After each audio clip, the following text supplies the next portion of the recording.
السلام عليكم. معكم ميس منال محمود ومستمرين معاكم في كورس التأسيس من الصفر. وكنا خدنا قبل كده حرف ال A، وهناخد النهارده حرف ال B بالتفصيل، اسمه وصوته والطريقة الصحيحة لكتابته. ده حرف ال B capital، وده حرف ال B small. اسمه حرف ال B، وزي ما قلت لكم قبل كده النقطتين الطوال دول معناه ان الفاول او حرف الاي ده بنطول فيه شويه، لونج مش شورت مش قصير. بي زي كأن في مد كده، تمام. بي اسمه. اما بالنسبه لصوته فمش هيختلف كتير عن اسمه. حرف البي من الحروف السهله جدا، صوته مش بيلخبط خالص. صوته ب ساوند، ب ساوند، ده صوت الب. ب ب ب بي نحلة. ب بوك. بي نحلة. بوك يعني كتاب. تعالوا نعرف طريقة كتابة حرف البي. دول خطين الانجليش بتوعنا الاساسيين.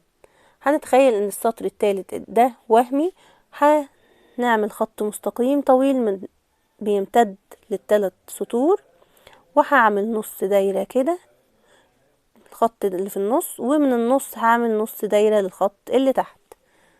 ولا اسهل صح؟ خلاص نعمل كمان خط مستقيم يمر بالثلاث سطور، ونص دايرة كده الخط اللي في النص، منتصف الخط، منتصف الثلاث سطور بالظبط. ومن الخط اللي في النص هعمل نص دايرة للخط اللي تحت.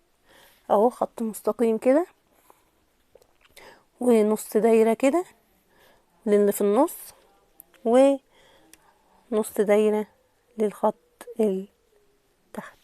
تمام. البي سمول برضو سهلة جدا، خط مستقيم بيمر بالثلاث سطور، ومن الخطين الأساسيين للغة الإنجليزية، الخطين الأساسيين اللي تحت دول، هنعمل نص دايرة تمر بالسطرين. كمان مرة خط من أول هنا وينزل للسطر الثالث، ومن نص هعمل نص دايرة كده وتنزل تحت. آخر مرة خط مستقيم كده، ومن النص هعمل نص دايرة وتنزل تحت. يا رب يكون سهل عليكم. وبرضو انا باكد لازم ننتبه او ننبه على اطفالنا لما يجوا يكتبوا الحرف يكتبوه بالطريقه الصحيحه، مش بيقلد شكل الحرف وخلاص، لا لازم ياخد باله من اتجاهات الحرف. يعني هنبتدي بده الاول وننزل تحت، تاني حاجه نص دايره كده، تالت حاجه نص الدايره التاني. والبي السمول هنبتدي من هنا، هعمل الخط المستقيم ده وهعمل نص الدايره كده. تمام. وده كان حرف البي معانا النهاردة. استنوني في الفيديو الجاي وحرف السي.